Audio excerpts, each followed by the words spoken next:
How can you tell when someone is lying? Well, for police, getting to the truth is very important.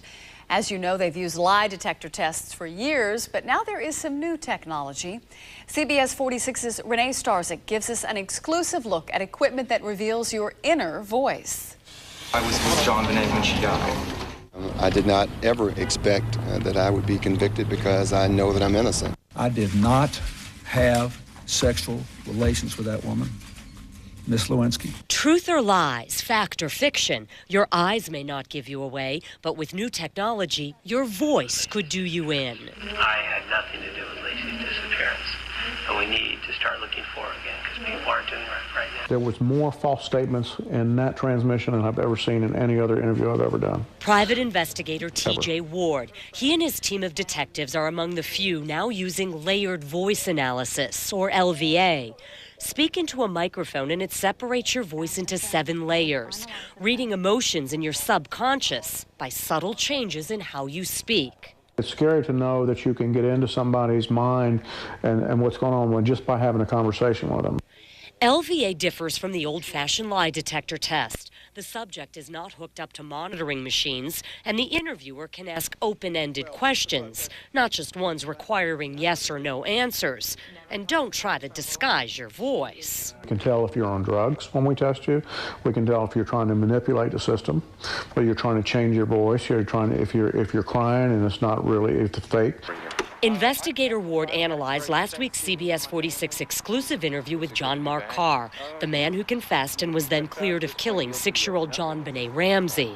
Yeah, it was an experience that was very intense. Look at the screen. It flags Carr's statement as inaccurate, indicating he's not convinced about what he's saying. I was with JonBenét when she died. Her death was an accident. When he started directly talking about places he was and he wasn't, it came a false statement or inaccuracies, which tells me that he was not part or not there with JonBenét when she died. This is so horrible. You don't understand how horrible this is. This guy's got some deep, deep emotional issues. His overall stress, he's just totally off the map. It had to be the right guy. An analysis of an interview with John Ramsey, JonBenét's father. He did feel bad for John Mark Carr. He was so abused and vilified and convicted in the media that I started to feel sorry for the guy. Former Mayor Bill Campbell, who was convicted of tax evasion. I've never asked for or received a single dime from any city contractor at any point. But this is what bothers me right here. He's really having to think about what he wants to say and how he's going to say it. This is deception over here, or what's going on in his mind, what's not coming out of his mouth. Some 60 law enforcement agencies all across the country now use layered voice analysis. One of them is the Forsyth County Sheriff's Department. Sergeant Bill Franco knows, like lie detector tests, LVA results are not admissible in court. But he has used the technology in dozens of cases. He nabbed a child molester using LVA. So you called him on it? Mm-hmm. Called him on it and explained to him what the machine results were indicating, and he explained to me that he had done it and he was lying to me. Those who use layered voice analysis agree it does not replace good old-fashioned police work or a cop's instinct. This is not a truth or consequence instrument. This is an area to just show you, to get you in the right direction and talk to you about the right things to be able to get you to the bottom of an investigation. I never told anybody to lie, not a single time, never. Investigators say sometimes the truth hurts, or it just may set you free. Renee Starzik, CBS 46 News. Layered voice analysis is about 85% accurate. A lie detector, correct about half the time. If you'd like to know more about this technology, feel free to log on to our website, cbs46.com. Governor Sonny Perdue. More than a year after a Forsyth County businessman disappeared, family members still are searching for answers surrounding his death. Fabian Casas last was seen at his Forsyth County auto shop last November. His body was found weeks later in some woods in Bartow County. The family has put up a $10,000 reward, and they've hired a private investigator to help figure out how Casas died and who might have killed him. Despite the passage of time, the investigators say there still are clues. leads, there's information that somebody knows something, and it'll be important with us, with the GBI and our office, to be able to try to establish this information to bring closure for this family. Fabian Casas left behind a wife and 2 young boys. Crystal Casas says the holidays are tough, especially for her 3-year-old. He still remembers his dad. One person has been questioned following a deadly shooting overnight in Tucker. The victim was shot and killed at the World Cup Billiards and Pool Club on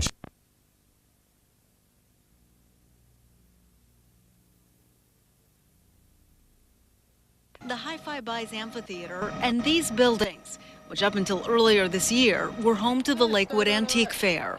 I look forward to seeing development in our community. The fairgrounds are owned by the City of Atlanta, and today City Council member Joyce Shepard invited community members to come out and share their ideas on how to use the space. It's nearly the size of Atlantic Station. We have an Atlantic Station. For Alan Castro, Lakewood is home. He started selling antiques there at age 14. Well, it was the beginning of an entrepreneurial career, trading and buying and selling in that environment over there. They did films down there. We were extras in the film. We've been part of South Atlanta since 1977. He'd like to see a plan that reflects the site's rich history. Some others suggested a place for kids. It's a great thing to have a zoo here. Shopping convenience and economic opportunity are also priorities. To really bring in jobs to this part of the city and really have people recognize that, hey, there is a south side to Atlanta, and it's great. With lists full of ideas, the city will soon begin looking for a developer to bring this together into a space residents can be proud of. I would like to see this community develop into something fantastic because they always forgot about the south side. Sine Simpson reporting for us tonight. Another mild evening. I hated to see the sunshine leave us, but at least it's still kind of warm outside. Yeah, and it really is unusually warm, Stephanie. I want to start by talking about that. You may be wondering, well, really, how warm are we talking about? Well, the normal high this time of year is 60 degrees, but yesterday we hit a high of 69. Today, 66. Tomorrow, we're expecting to get to 68. Now, you know this isn't going to last. I mean, we're about to start the month of December, for crying out loud, and it looks like it will be cool when we do that, because as we head toward Friday, Saturday, and Sunday, temperatures go back down below 60 degrees as cooler weather starts to move in, and we will get back to reality. Right now, it's pretty nice, as Stephanie was saying. Fairly pleasant. There are a few clouds out there, but it's pretty mild. 60 degrees at night at the end of November. That's not too bad. A light east wind kind of gives a little bit of a dry feel to the air, but the humidity is still high at 78%. And across North Georgia, temperatures are around the same mark because of the clouds that are in place. Now, there is a little bit of light rain starting to creep its way up I-75 here in the parts of Butts County, but I don't think it's going to make it into Henry County or anywhere close to Metro Atlanta. What we are seeing, of course, are all the clouds, which are clearly visible on the satellite picture. And as we pull back on this picture, we can see that they extend all the way back here into portions of Arkansas and Louisiana. Now, there is a cold front out to our west that's going to tap into moisture coming out of the Gulf of Mexico. And with the cold air behind it, showers and thunderstorms will start to develop tomorrow and Thursday. I don't think we'll see too much in the way of thunderstorm activity, but we will probably see the rain move in here starting tomorrow evening on into Thursday and then quitting on Friday as the cold front moves through, and that cold front will usher in the cooler temperatures I showed you earlier. Storm Tracker 46 weather in your neighborhood shows you tomorrow's skyline, which starts cloudy and fairly mild. 58 degrees in the morning. A jacket probably will get you by okay. By noon, we're up to 65, but then in the afternoon, we could start to see just a few sprinkles, and not everyone's going to get wet. We'll see a little bit of light rain start to move in as well by tomorrow night. And our Storm Tracker cloud rainfall model shows how these light rain showers will move in here, western neighborhoods around 7 o'clock, and try to make it across North Georgia. The clouds are still in place. And then Thursday, during the day, we'll see more of these showers start to move through, and then the last bit of rain will move through on Friday. So it won't be raining all day, but a light rain in spots as we head toward the end of the week.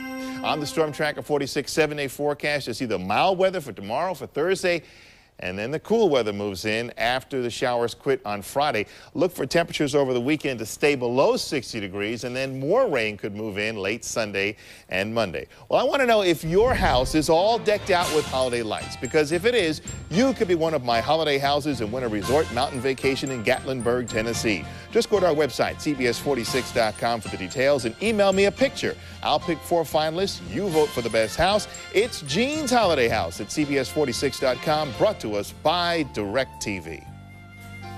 Still ahead on CBS 46 News at 11. A car thief leads police on a wild ride, and this one ends on the rocks. And a young man ends up in the drink after skating on thin ice. You're watching CBS 46 News at 11.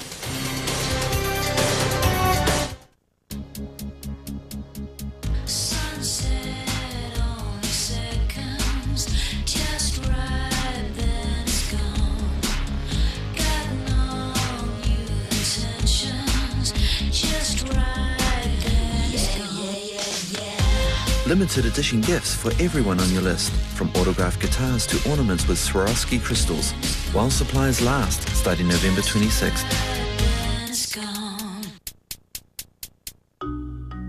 This is where the birth defect was revealed in an ultrasound.